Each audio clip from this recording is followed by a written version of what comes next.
honored survivors, distinguished rabbis, colleagues, ladies and gentlemen. Remembrance is a powerful thing, a weapon against hate. When I was a student in high school in the 1960s, a very wise teacher who had taken us on a trip to Europe wanted to make sure that one of the first things we saw was the Dachau concentration camp. So we would understand how very real the evil that has been evoked here today is.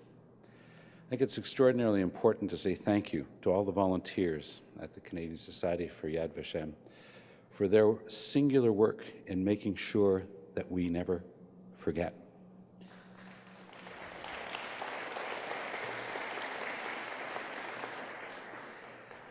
When my father-in-law would explain to me how, when he was a young pharmacy student in Paris during the war and he would look at a German soldier, he said to me, you know, I could never accept what they wanted to do to us, and I could never understand why he hated me, not for anything I had ever done, but for who I was. Now, his own father was already in the Drancy internment camp, the infamous one that the French held before sending people on, as was his sister.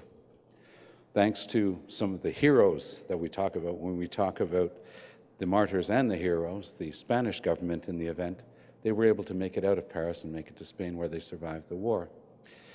Catherine's mom, Lydia, actually escaped in 1941, just prior to her 11th birthday, to the then unoccupied part of France in a town called Aurillac.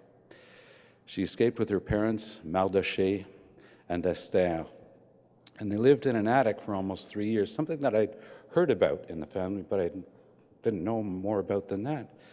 Last summer, Catherine and I took her mom back for the first time since the war to Aurillac, and it was an extraordinary experience. Seeing that town through the eyes of an 11-year-old girl, what she had seen.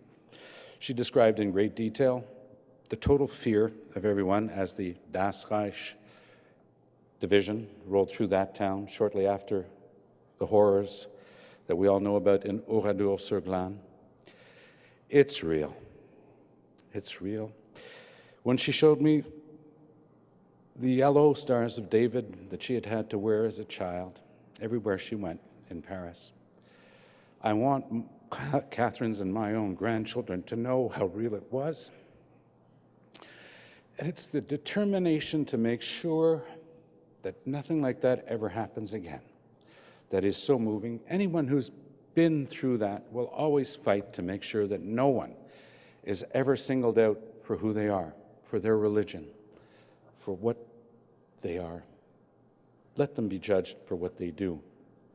Thank you to all those of you who year after year make sure that we have one day, one event, where we remember the one defining horror of the human race, the Holocaust against the European Jews. Let us never forget.